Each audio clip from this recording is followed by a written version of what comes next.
Vamos a retomar nuestra última clase de seguridad 4. Habíamos visto, si recuerdan, un poquito a nivel repaso, el análisis de los riesgos, y en ese cuadro, donde está la clasificación de materiales según su combustión y la actividad predominante, cuáles eran los riesgos que estaban permitidos, cuáles no, ¿sí? Hicimos una comparación con las distintas actividades, pero anteriormente a eso, lo que sí pudimos ver en detalle, fue a qué se lo denominaba cada uno de los riesgos, además de la expresión que tiene aquí en la diapositiva: riesgo 1 explosivo, 2 inflamable, 3 muy combustible, y así hasta llegar al refractario, y por último el NP, que significaba no permitido. Recordarán ustedes que fuimos al capítulo 18 de la ley, del 351, y vimos a qué se lo denominaba cada una de estas sustancias, o cada uno de estos componentes, como para poder determinar, el día que ustedes tengan que hacer una carga de fuego, poder evaluar, de acuerdo a los materiales que encuentren en el sector, a qué riesgo pertenecen, y de ahí establecer, ya en una primera instancia, si en la actividad que están analizando, ese riesgo está permitido o no por el cuadro pertinente en relación a los riesgos. Después, bueno, creo que habíamos hablado, esto es lo que ustedes van a ver con Patricia Massieri, el tema de la evacuación de los edificios. Vamos a meternos un poquito nosotros en el sistema ahora de lo que es protección activa o de extinción, pero la primera diapositiva habla un poco de lo que tiene que ver la evacuación de incendios, si bien está significado las reservas de agua, que ahora lo vamos a ver.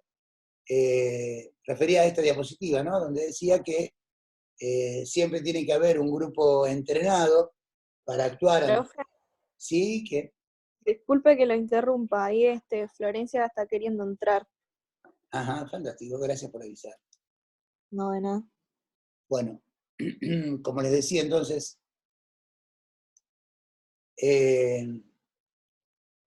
cuando tenemos que tener la parte activa de extinción, o sea, quiénes van a tomar acción para tratar de extinguir un fuego incipiente, en este caso un incendio, habíamos hecho, yo les había comentado, que con la anterior ley del gobierno de la ciudad de Buenos Aires, la ley 1346, que era planes de evacuación ante amenaza de bomba, explosión, incendio, bueno, tiene una denominación un poco larga, había que elaborar un plan justamente y establecer roles para distintas personas dentro de la organización. Y dentro de ellos estaba el grupo de extinción, ¿no? El grupo que iba a actuar ante la iniciación de un fuego. Con la nueva actualización de la ley, que ahora es la 5.920, ley de autoprotección, ya ese sistema, si bien está dentro de la planificación, esa capacitación está obligada. Está entrando un audio de alguien, no sé de quién, por favor, corríjanlo. Profe, falta otra alumna, Daniela. Acabo de hacerlo ingresar, gracias. Bueno, como les decía, sigue todavía el audio. Florencia es. Vamos a silenciar. ¿Puede ser? No. Florencia era. Aparentemente. Me dije, no la metan. Sí, Sendón estaba escuchando algún programa partidario de River Plate, seguramente, por eso estaba. Bien, sigamos entonces, como les decía. Entonces, la nueva ley 5920, la ley de autoprotección, se establece que esos grupos de extinción van a tener que recibir una capacitación a través de un personal técnico especializado, bombero, que va a dar esa capacitación y que, bueno, que van a establecer ustedes dentro de ese plan que van a elaborar. Bueno, pero eso es, como les decía, si bien la diapositiva está aquí, porque anteriormente en esta materia se daba en forma integral toda la materia, se disgregó y se separó la parte de plan de evacuación, que pasa a ser parte de la materia de práctica profesionalizante. Por eso está la diapositiva, pero nosotros no la vamos a analizar, porque es material de Patricia Massieri. Bueno, en lo que respecta a la red de un sistema fijo para incendio, o sea, nosotros anteriormente vimos lo que era la parte móvil, los extintores. Móvil lo podemos descolgar, lo podemos trasladar, podemos ir al sector de donde se está produciendo el fuego. Aquí lo que vamos a ver son 3 diapositivas, ¿no? Como verán, 1, 2 y 3. Vamos a analizar cada una de ellas, o por lo menos vamos a ver una introducción importante. En la primera diapositiva, vamos a ver hasta dónde se ve, vamos a ver que independientemente del sistema, o sea, nosotros tenemos, aquí, esto es una red de extinción, la de los hidrantes, esto que ustedes ven aquí, bien, perdón, esto que está acá, que lleva el número 3, esta red de hidrantes, bien, es un sistema que justamente esos grupos de extinción que van a estar entrenados van a hacer lo que lo van a poder utilizar, o los bomberos en su defecto, no nosotros. ¿Por qué? Porque este tipo de mangueras, cuando la impulsión del agua sale, o sea, se abre digamos, la llave que permite que salga del contenido, el agua que está en la red de incendio, la presión y el caudal, pero particularmente la presión que tiene en la salida, normalmente está en los 2 kilos de presión. ¿Qué significa eso? Que hay mucha potencia, o sea, la manguera, si la dejáramos suelta en el piso, haría como una víbora, se movería sola para todos lados. O sea que aquella persona que la vaya a tomar tiene que tener un entrenamiento, porque la sujeción tiene que ser con un posicionamiento del cuerpo y un agarre de la mano ya entrenado y bien específico. Bien, por eso es o para grupos ya entrenados o para el caso que lleguen los bomberos y tengan que utilizarlo. Continuando con eso, ¿qué pasa? Nosotros tenemos que garantizar que esa red de agua, en este caso húmeda, después vamos a ver que existen del tipo seca, esa red de agua de alimentación de extinción, ¿no? Esa red de extinción, tiene que estar garantizada independientemente de cualquier otra fuente de un agente extintor, llámese agua, que estén instalados en el edificio. Por ejemplo, lo que serían los tanques de reserva para el agua potable que se consume en el lugar. Bien, hace muchos años atrás, cuando no estaba tan establecido a nivel en el código de edificación, se utilizaban tanques como el que vemos acá arriba, eso para que sepan, porque se van a encontrar con instalaciones de este tipo. Por ejemplo, yo trabajo en un organismo público que su construcción fue en el año 1949. O sea que tiene nada más nada menos que 73 años, bien, 72 años. En aquella época ya existía el sistema fijo de extinción, red de agua, hidrantes, pero el reservorio de agua no era independiente del tanque de agua, de provisión de agua potable.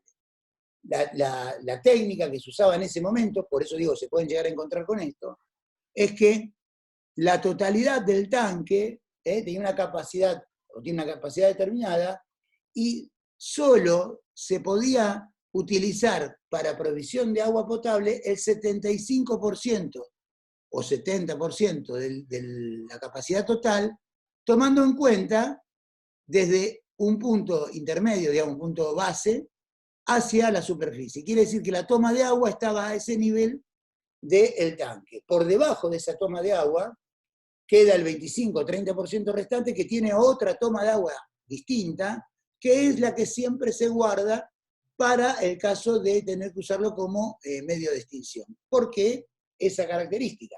Porque si el tanque se desagotaba en forma total en el consumo de agua, y justamente en ese momento, hasta que se llenara de vuelta, se producía un foco ígneo, no había agua para combatirlo. De esa forma se garantizaba que hubiera una capacidad determinada para alimentar la red de agua. En ese caso, normalmente, el agua, el accionar del agua, se alimentaba todo el sistema por lo que se denomina en función de gravedad. ¿Qué quiere decir? Un tanque elevado, a una altura determinada, y el agua que cae a nivel de gravedad. cuando llega al recorrido de cada una de las mangueras, la presión que necesita el agua para salir se la otorga ese recorrido en caída, sería caída libre por llamarlo de alguna forma, que le daba la impulsión. Hoy en día la tecnología ha incorporado nuevas cosas, por ejemplo, la implantación de bombas de impulsión. ¿Qué quiere decir?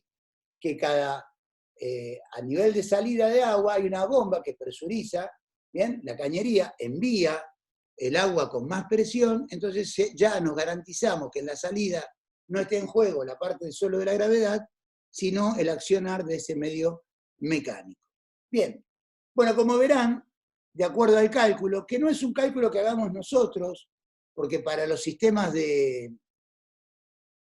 un sistema de ingeniería, o sea, el cálculo del diámetro de la cañería, el reservorio, la altura, la bomba de impulsión, todos esos datos necesarios para saber qué cantidad de agua voy a poder destinar, o mejor dicho, voy a poder impulsar en un sector de incendio, que ustedes recuerdan, el sector de incendio denominábamos un ambiente confinado, ¿bien? Donde nosotros pudiéramos estancar la zona, y ese sector de incendio debería tener, o debe tener una determinada cantidad de agente extintor, de acuerdo a su carga de fuego, y ese elemento instalado ahí nos va a poder proveer, de acuerdo a los cálculos hechos eventualmente, o mejor dicho, perdón, oportunamente, la cantidad de impulsión de agua que puedo desagotar en ese habitáculo. Entonces, como les decía, tenemos que conocer cómo es el funcionamiento, pero no es de nuestra aplicación desde el punto de vista ingenieril, porque eso lo hacen los sistemas de ingeniería de red fija contra incendio. Bien, igualmente ustedes, hay personas que le interesan y hacen, digamos, posgrados paralelos con relación a esto y se dedican. La higiene y seguridad del trabajo permite un montón de aristas, o sea, hay gente que solo se dedica a la parte de incendio, entonces hace todo integral, ¿no? Desde la instalación de un sistema fijo hasta los planes de evacuación, o sea, pasando por todas las aristas. Y hay otros profesionales que van tocando en algunos temas puntuales, qué sé yo, por ejemplo, no sé, yo hago planes de evacuación, o sea, hago planes de autoprotección.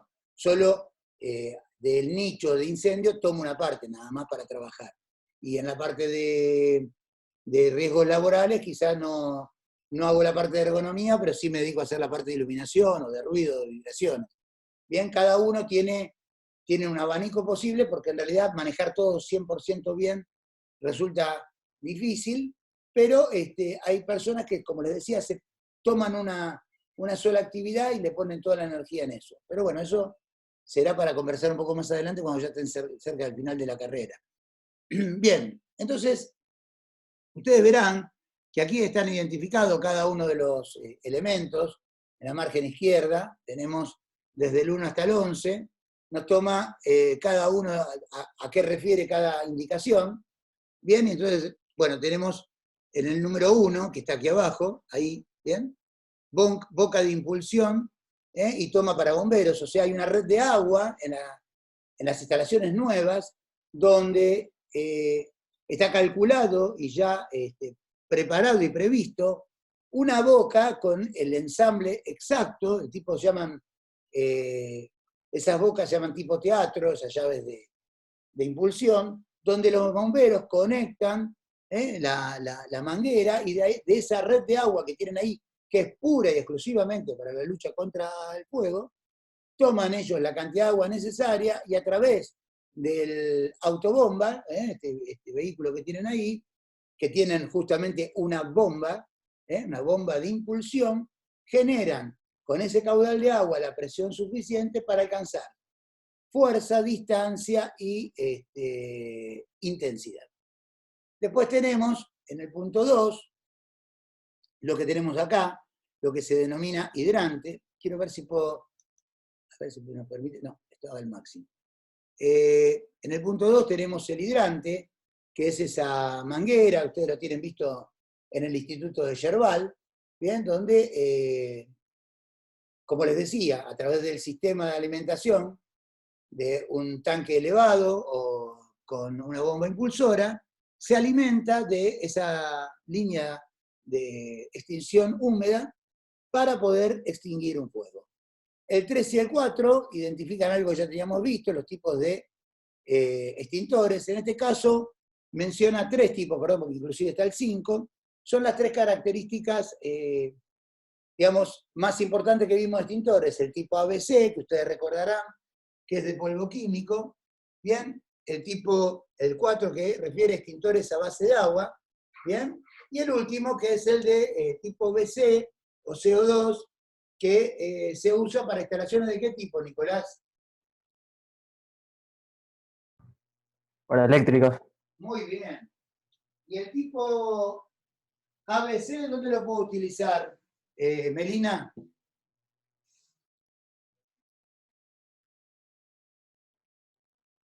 ¿Cómo, profe? Recién Nicolás nos dijo que el tipo de matafuego clase C o BC se puede utilizar para instalaciones eléctricas. Está bien. Sí. Y te pregunto a vos, el tipo ABC, ¿en qué tipo de instalación lo puedo utilizar? Sólidos, eléctricos y líquidos. Perfecto, muy bien. ¿Y los de agua, por ejemplo? A ver a quién le vamos a preguntar. No estoy viendo, pero Florencia. ¿Los de agua dónde lo utilizarías vos?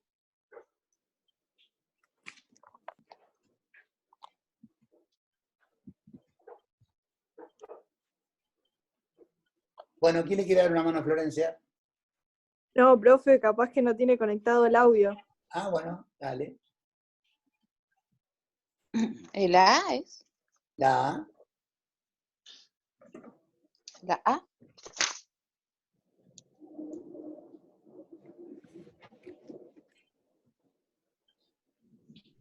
Estamos complicados, chicos. Bueno, agua para combustibles sólidos. Madera, papel, cartón. Bien. Los clase B, recuerden, líquidos, combustible, nafta, aceite de autos, ¿no? Gasoil. Sí. Los tipos C, Eléctricos. elementos energizados, cualquiera, motores. Y los de tipo K, que se acuerdan que los D, que eran para finos. Aceites, ¿no? ¿Cómo? Los de aceite de cocina y eso. Es el K, sí, muy bien. Claro. Aceites de origen animal o vegetal. Sí. Bien. Bueno, continuemos. Flojito, ¿eh? Ahí flojito.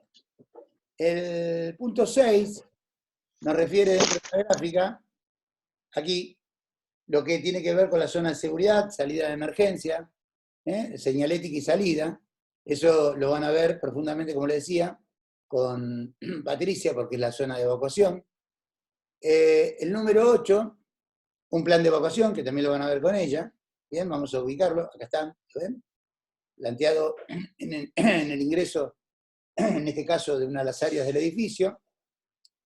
Y el 9, que está bien relacionado con nosotros, que es el sistema de reservorio de agua, ¿bien? Un tanque receptor, que es el intermedio que está acá adentro, que ahora lo vamos a ver cómo funciona. Y por último, un equipo de bombeo, que es el número 10. Esos son estos 3 puntos establecidos aquí en la gráfica. Este es el reservorio de agua, esta es la bomba de impulsión, y este es un tanque de acumulación intermedio para poder alimentar todo lo que esté por debajo de él.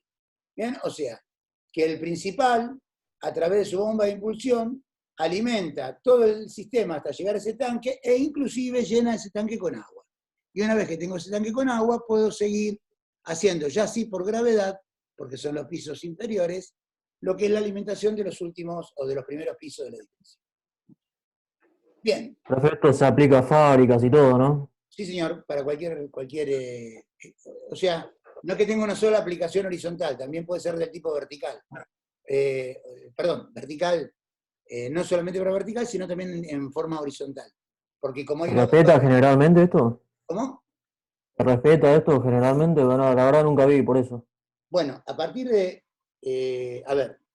a partir del nuevo código de edificación, como les decía anteriormente, si bien había un código de edificación y se respetaba, en muchos lugares la implantación de un sistema, porque la ley, vamos a verlo más adelante, porque eso vamos a ir avanzando, la ley nos obliga a instalar un sistema de esta naturaleza cuando las características edilicias, refiérase a esto, parte constructiva y planta en superficie, cuántos metros cuadrados tengo, y el tipo de actividad que se desarrolla tomando esos tres patrones, si yo coincido cuando voy a analizar mi actividad y tomo la parte de edificio que tengo, el tipo de actividad y la superficie involucrada, la ley me va a establecer, si los parámetros así lo dicen, que en forma obligatoria tengo que colocar un sistema de esta naturaleza. No nos va a obligar cuando alguna de las tres características no las reúna. ¿Bien? O sea que no es una cosa arbitraria, no puedo decidirlo yo. Lo dice, lo establece la ley. Que, No, si listo. ustedes recuerdan, cuando vimos, me voy a ir un poco para atrás, denme un segundo.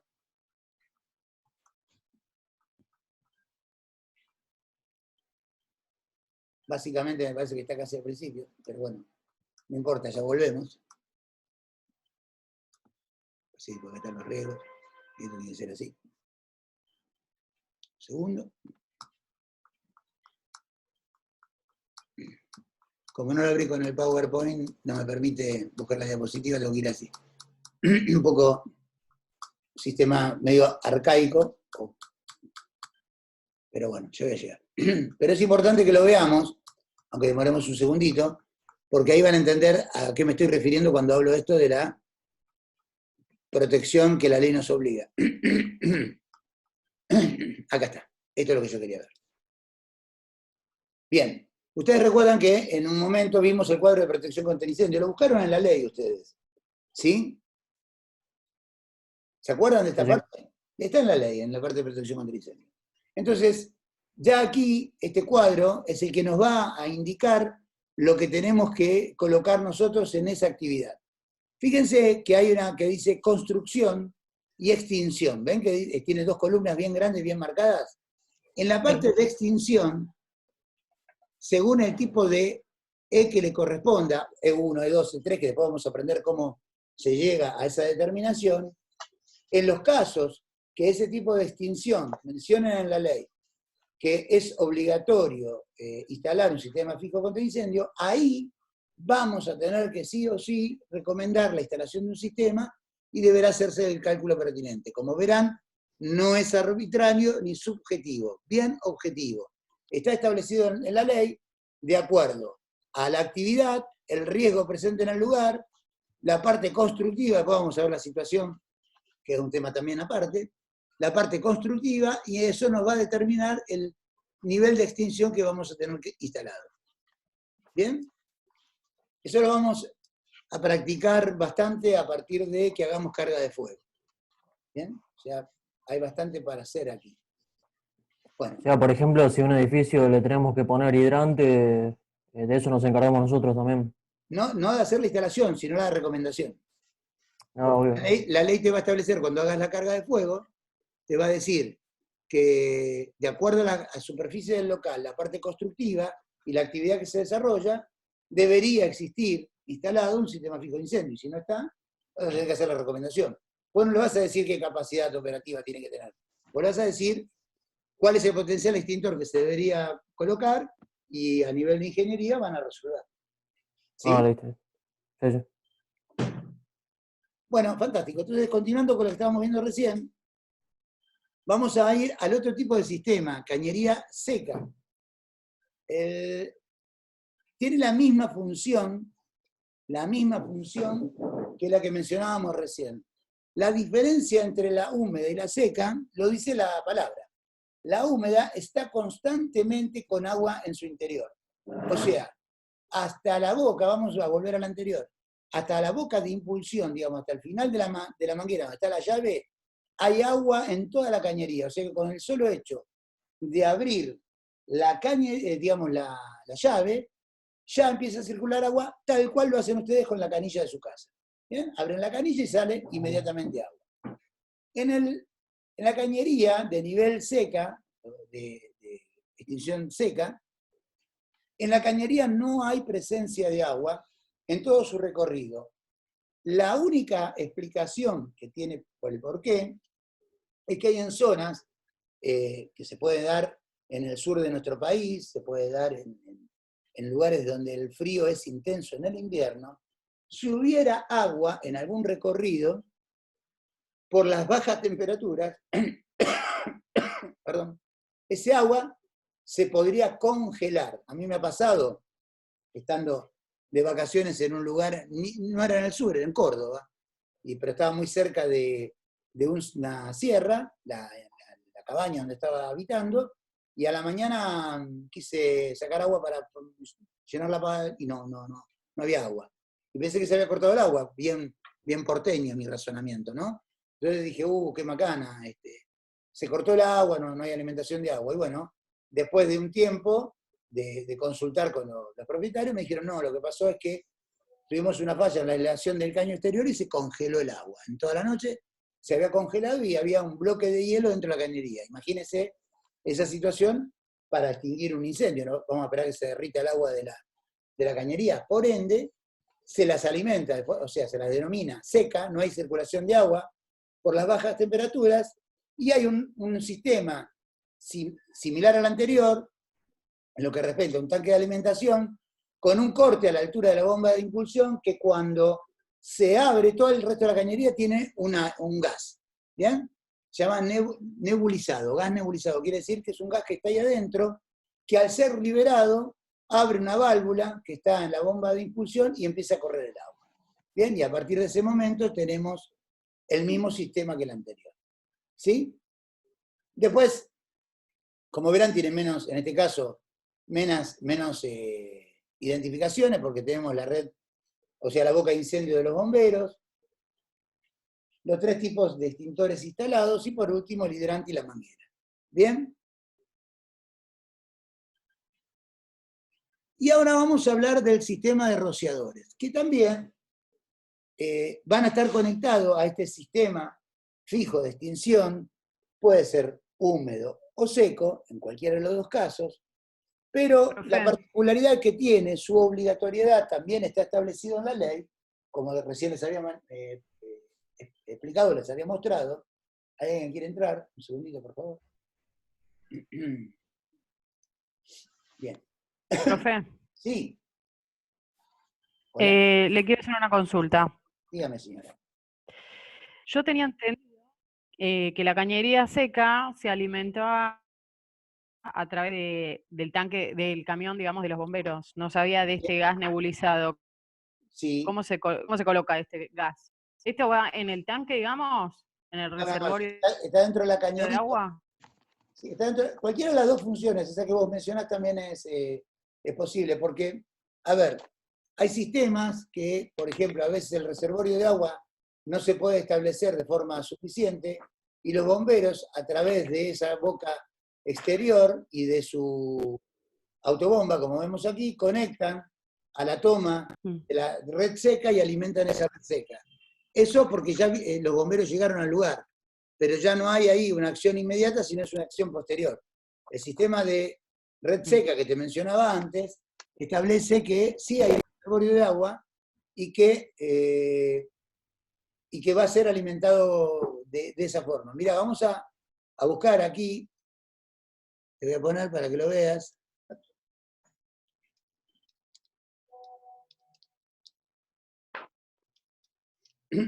Y vamos a ver la particularidad. ¿Estoy tomando? Sí.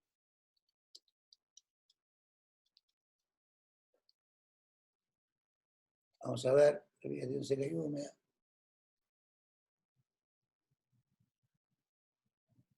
Estamos con la internet un poco.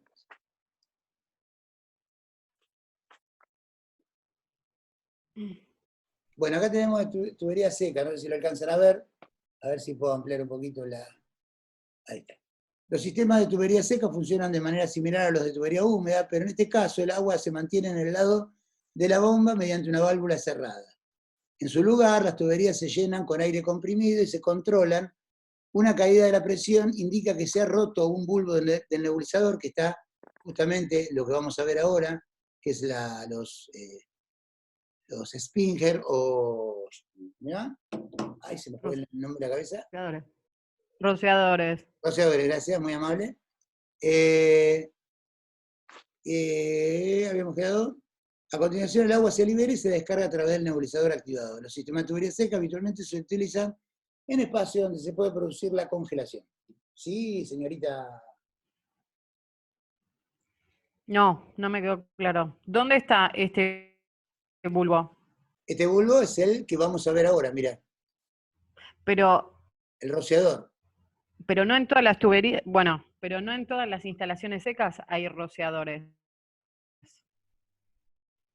Para el caso de este tipo de instalación, por ejemplo, que fuera rociador, lo que va a estallar por el calor, la temperatura reinante, va a ser la válvula que va a liberar el gas y va a mandar la orden para que se abra la bomba. Y en el caso de la otra forma que se utiliza la red Ah, ok. de incendio es cuando vos abrís la válvula de la manguera. Para cualquiera de los dos casos, el gas pierde la sobrepresión y eso le da la indicación al dispositivo para que se abra la bomba. ¿Entendiste? ¿Sí o no? No.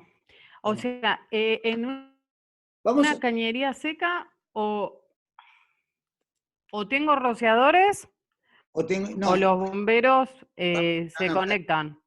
En una cañería húmeda o seca, podés tener dos cosas nada más. O Sí, hidrantes o rociadores. O las dos combinadas. ¿De sí, acuerdo? Eso bien, es sí. instalación fija contra incendio. Tenés hidrantes o rociadores. Hmm. La diferencia entre la húmeda y seca es que dentro de la cañería, para la húmeda, hay agua en todo momento y el solo hecho de abrir la válvula, o en el caso de las hidrantes, o ahora lo que vamos a ver en el tema que sigue, el rociador detecte la presencia de calor y la válvula que lo contiene estalle por el calor y libere esa cantidad de agua que tiene dentro de la cañería, va a actuar como la lluvia, ¿no? O sea, por eso llaman rociadores, ¿no? O sea, trabajan con efecto lluvia, que ahora vamos a ver cómo funciona. Eso para la húmeda. La seca tiene la misma característica de funcionamiento, con la diferencia que en toda la cañería, en el recorrido, cuando hay una provisión de agua diferente a la externa, o sea, cuando hay un reservorio de agua, el agua contenida en el reservorio va a estar contenida hasta la bomba. Y en el resto de la cañería va a haber un gas que va a simular la presencia de agua y va a mantener en equilibrio el sistema. Cuando por alguna situación, llámese la apertura de la llave del hidrante o el estallido de una de las válvulas de los duchadores o dispersores de agua, o se me volvió a ir de la cabeza el nombre, Rociadores. rociadores, cuando por alguna de las dos situaciones se pierda la presión que está dentro de la cañería, eso va a indicarle a la válvula de seguridad que tiene el agua contenida que debe abrirse, y a partir de ese momento el sistema se llena de agua y cumple la misma función de lo que es la húmeda. El tercer caso, que es el que vos me estabas preguntando, es cuando la instalación seca está instalada por alguna situación de comportamiento o por una situación, mejor dicho, establecida por la ley, que no requiere por la actividad la necesidad de instalar un reservorio de agua, se instala en el sistema inicial. Fíjese que en la anterior solo teníamos ingresos donde toma agua los bomberos. Y acá, en el último caso, cuando es ley seca, aparece un nuevo sistema, ¿bien? Que es aquí donde los bomberos van a conectar ya con una autobomba, podrían hacerlo, digamos, con un reservorio de agua propio, que vienen con esos cisternas con agua, o tomando de la propia cañería instalada originalmente para la acción de los bomberos, lograr impulsar por esa cañería seca todo el sistema, llenarlo de agua para que se pueda ser utilizado como si fuera ya una instalación del tipo húmeda. O sea que las tres opciones están presentes. Húmeda tiene un reservorio de agua completo, seca que tiene un reservorio pero con una válvula que se abre si se pierde la sobrepresión en el resto de la cañería, y por último una donde no hay ningún reservorio de agua, como en este caso, ¿ven? Y la alimentación es a través de los bomberos. ¿Ahí se entendió un poco más? Sí, bárbaro. ¿Sí o no? Sí, bárbaro. Muy bien, fantástico. Bueno, ahora, todo este sistema, sacando la parte de los rociadores, no es que me haya acordado, lo leí acá, si me pasa 2 veces en el día voy a tener que hacer alguna práctica porque me está por agarrar Alzheimer. Chicos, como les decía, salvo esa, en el caso este que la acción del hombre, digamos, cuando estamos hablando de red húmeda y red seca, pero está la intervención del hombre, como vemos acá, el bombero o el personal entrenado, eso es una acción donde se produjo el fuego, o el inicio de un fuego, y el sistema no tiene una detección que haga impulsar el agente extintor dentro del ambiente, y es necesaria la utilización o la incorporación o la intromisión de un hombre o una persona, o más de una, en la acción de la extinción de ese foco ígneo. Entonces, como vemos ahí, seca o húmeda, para el caso es lo mismo, va a requerir de la presencia de personal que pueda tomar las acciones de extinción. Pero eso no siempre es posible, no siempre es posible. Hay en muchos lugares, por ejemplo, acá tenemos un ejemplo bien gráfico, y ahí la ley nos va a determinar también que cuando nosotros estemos hablando de pisos inferiores, por debajo de la cota cero, que quiere decir la planta baja de una edificación, hablamos de subsuelos, 1, 2, 3, 4, y la cantidad que se les ocurra, además de los sistemas, llámese húmedos o secos, de alimentación, nos va a obligar la ley a poner un sistema fijo de extinción con rociadores. ¿Qué quiere decir? Que estos van a trabajar o van a accionarse independientemente de la actividad humana. ¿Qué quiere decir? De la acción humana. Van a recibir una orden, ahora vamos a ver de qué forma, reciben esa orden, y cuando reciben la orden, en forma automática descargan el contenido de la red sobre la zona involucrada. Puede ser, en características, no es como en las películas que cuando se dispara un rociador, salen todos los rociadores de una extensión enorme y rocían toda la superficie. Esto se puede sectorizar y lo vamos a ver también un poquito más adelante. Pero para el ejemplo, lo que hace es... Menos de un minuto. ¿Cómo? Menos de un minuto.